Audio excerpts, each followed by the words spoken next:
वो फरमाएगा कि गुनहगारों, तुम आज अलग हो जाओ।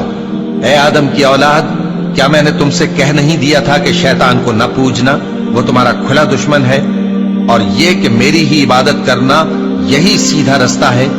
और उसने तुम में से बहुत सी खलकत को गुमराह कर दिया था, तो क्या तुम समझते नहीं थे?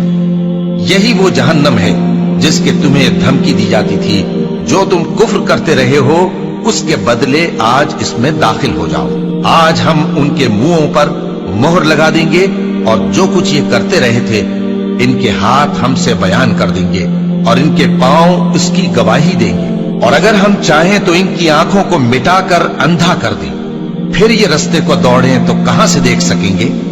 और अगर हम चाहें तो इनकी जगह पर इनकी सूरतें बदल दें, फिर वहां से वो न आगे जा सकें और न पीछे लौट सकें। और जिसको हम बड़ी उम्र देते हैं तो उसे तखलीक में औंधा देते हैं, यानी उसे बचपन की कमजोरी वाली हालत की तरफ लौटा देते हैं। तो क्या ये समझते नहीं?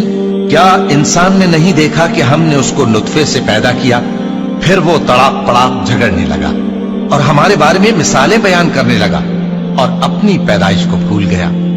कहने लगा कि जब हड्डियां बोसीदा हो जाएंगी तो इनको कौन जिंदा करेगा? कह दो कि इनको वो जिंदा करेगा जिसने इनको पहली बार पैदा किया था, और वो हर तरह की तखलीक को जानता है।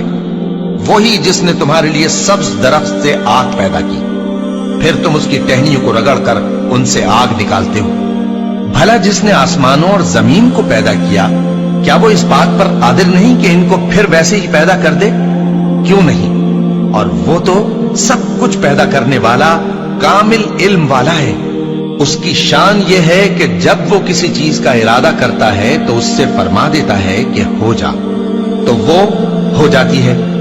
वो जात पाक है जिसके हाथ में हर चीज की हुकूमत है, और उसी की तरफ तुमको लौट कर जाना है।